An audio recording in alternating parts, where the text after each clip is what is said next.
Depth of field. Depth of field is the area of an image that has an acceptable level of sharpness. Now, a camera can only focus on a single point in the image, so everything before this point and after it is technically out of focus. Controlling the depth of field in your images can give you some really creative shots, so knowing how to control that depth of field is vital. Look at this photo here. With a wide aperture, the depth of field is very narrow. Now, this effect is increased due to the fact that the camera is so close to the subject. Now, with a narrow aperture, the depth of field is much greater. The further from the subject you are, also, the greater the depth of field. Let's have a look at this. I'll just show you some of the various apertures and the resultant depth of fields.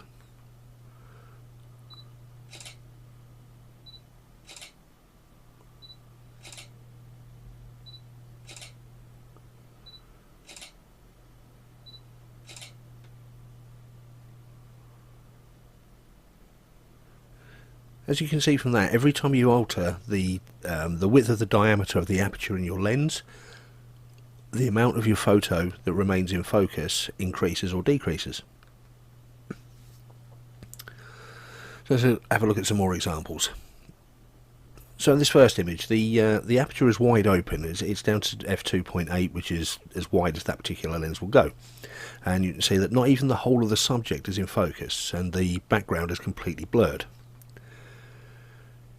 Increase the aperture to f8, or should I say decrease the aperture to f8, the subject stays mostly in focus now, but the background has still got a pleasing level of blur to it. Close the lens right down and take it up to f18, the whole subject is in focus and the black background is only slightly blurred. You see the f2.8, you can see and understand why portrait photographers love this particular aperture. It really does make your subject stand out from the background, and it's a very flattering and great aperture for portraits. Now, you can use a shallow depth of field to get some really amazing abstract photos. Now, all this is a door curtain. It was just taken, but if you look at it, you can see there's a really narrow, just on the edge of the curtain, that's the piece of the photo that's in focus. Everything else is blurred, this side of it and beyond it. Photos like this, you know, they're great. You can use it for backgrounds and things like that, as I've done in this particular slide, but they also sell really well. Have a look around, you know, see what you can see. You'll be amazed at some of the images you can get. So, let's have a look at changing the depth of field. Even with your lens wide open, the distance from your subject makes a huge difference to your depth of field. Now, each of these shots was taken at f1.8, same shutter speed, same ISO. Now, in this first one, you can see at this distance it's clear that the lady is standing in the garden. The focus point is on the finger in each of them.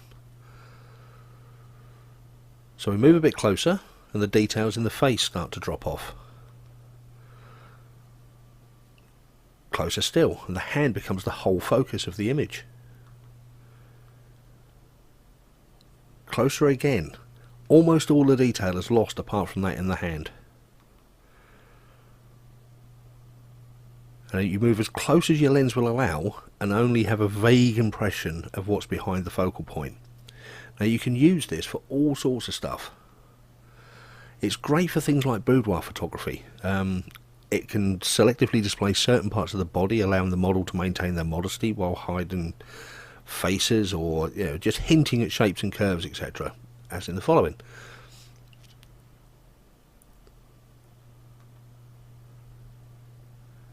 You can see from each of these the focal point has been drawn right back from anything that you don't want to show, and this just allows a hint of what's there.